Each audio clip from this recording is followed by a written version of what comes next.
Hi guys, welcome back to Linda's Pantry, and today I finally get to bring you along for tomato pie.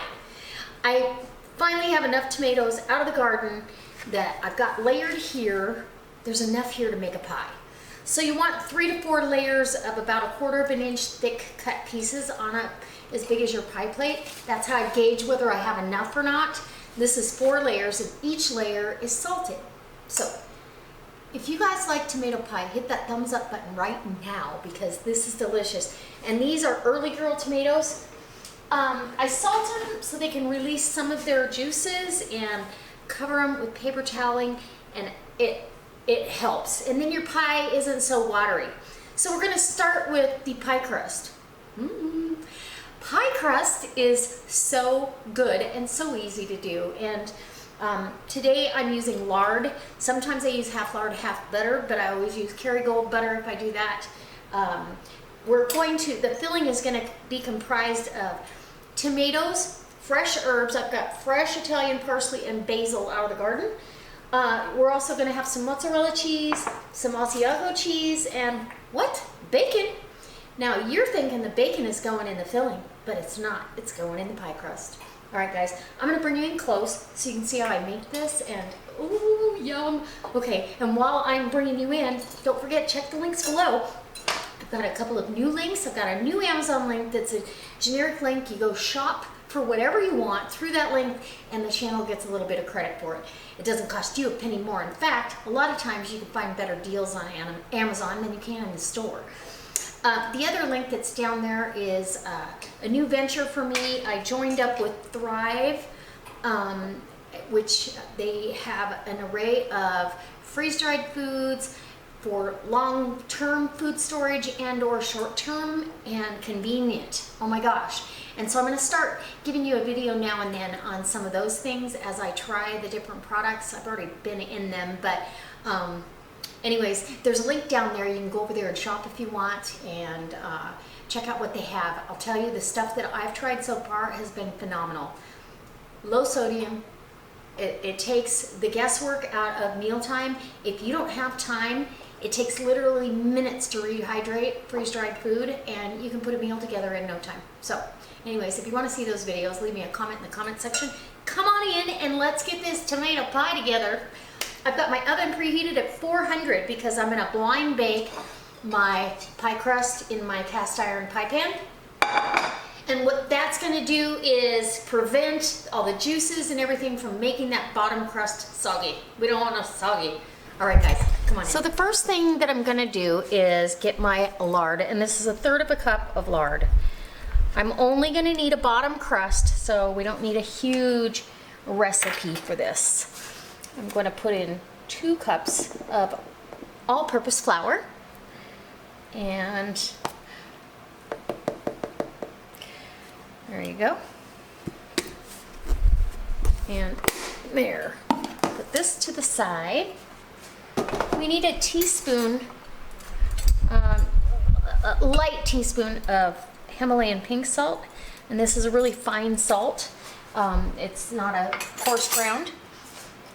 And don't forget, we've got our bacon reserve. This is 1/3 of a heaping 1/3 of a cup of crispy crumbled or crispy bacon that I had cut into lardons. So that's going in, but not yet. We've got to cut into the lard with our pastry cutter and get that all done.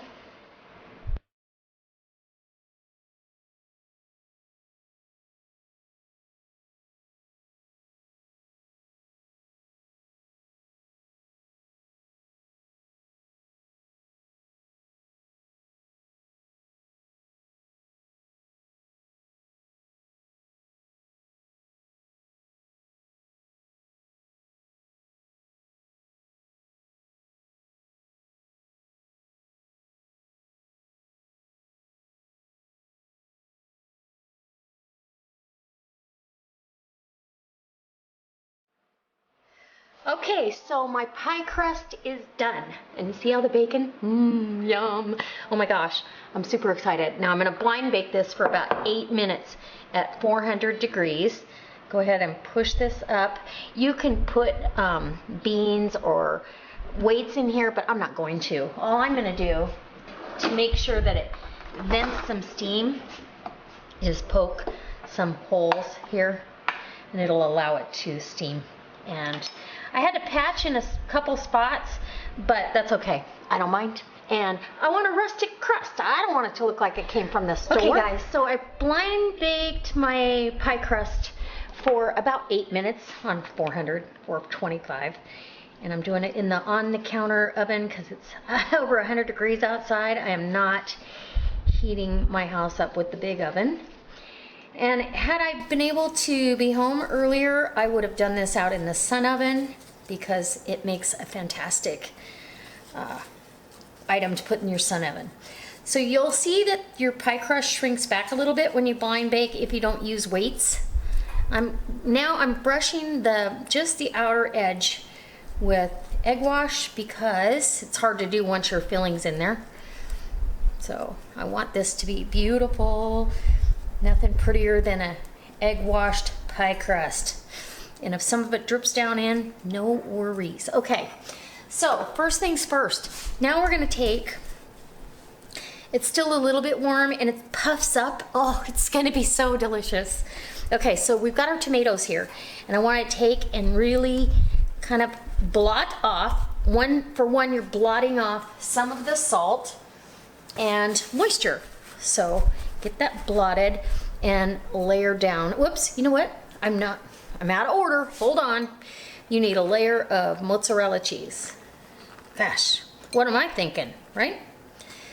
And you're gonna, for this recipe, usually I need about 2 cups of mozzarella, and I've got about a cup of Asiago cheese here, grated up, finely grated, and that's got a really salty bite to it. So another reason to try to get some of that salt off these tomatoes, and you don't need any salt added to this recipe.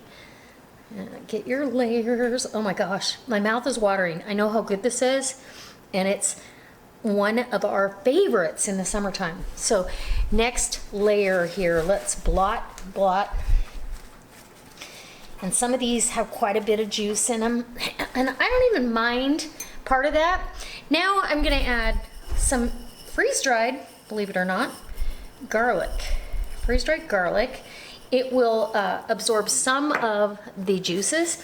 And here I've got bruschetta seasoning. I get this at Costco, just lightly season that. It's got oregano and basil and all those good things in it. So, and then a sprinkling of my herbs, parsley and basil, just a little. There we go.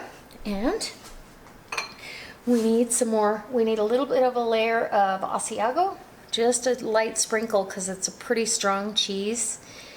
You don't want too much in there or you get it too salty bite. Some mozzarella, and let's get our next layer of tomatoes. And we're gonna repeat, shampoo, rinse, and repeat until we've got our pie all layered up.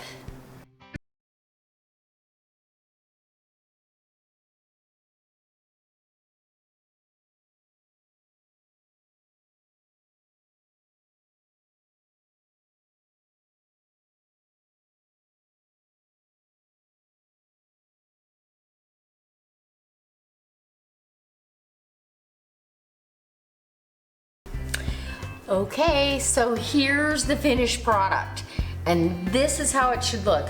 A little bit crispy. You're gonna have some tomato juice that actually ends up in here, but don't worry about it. It'll all be good in the end. That is just gonna add flavor. You've got a nice brown, crispy crust. I can't wait. It's gonna be flaky and delicious, but I'm not gonna do anything until this has time to set up and get to room temperature. And that's the beauty of this. If you are having an outing or some kind of get together and you need something to hold at room temperature, this is your deal. All right guys, whoops, eat daisy, yummy. Oh my gosh, you guys, I can't wait.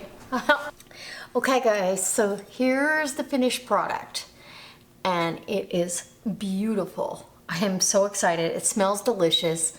Look at that pie crust. Oh, perfection.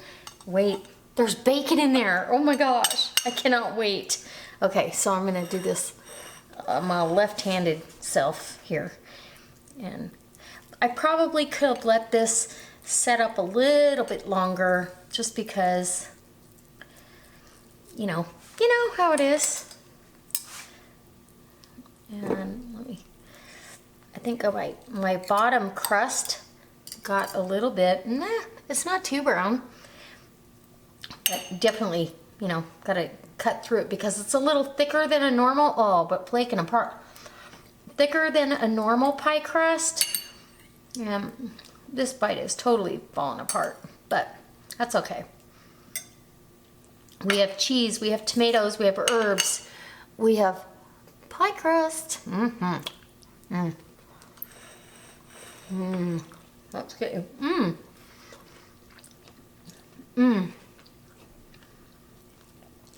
My bottom pie crust is super crunchy.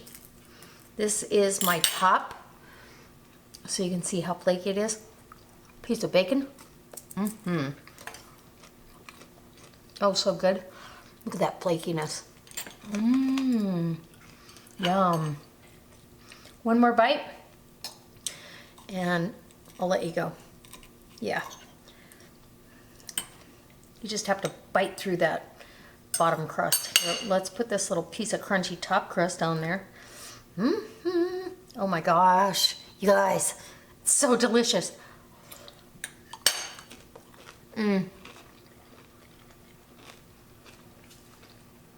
It's crispy. It bursts with homegrown tomato flavor. And then the cheese and the herbs are just a very sweet complement to this. This is one of my very favorite summer dishes. I have to have it for the first 2 or 3 times we get tomatoes before we start getting a harvest for canning. And I just have to keep them coming because it's such a great recipe. Oh my gosh. So if you've never had tomato pie, never had a savory tomato pie, I highly recommend you try this. Follow my instructions and you can't go wrong. I promise. All right, guys, I can't wait to see you next time for another delicious recipe here on Linda's Pantry. And don't forget, share all the stuff you see over here. It helps our channel out a huge amount. Go down in the About section and hit Show More. You can go over to Amazon and shop for whatever you need, as well as go click on my Thrive link, because Thrive Life foods are fantastic, and I'm going to be showing you some easy put together meals that you can either have put back in your pantry, or you can actually just have them on hand for a quick weeknight meal. All right, guys. Yum. Bye.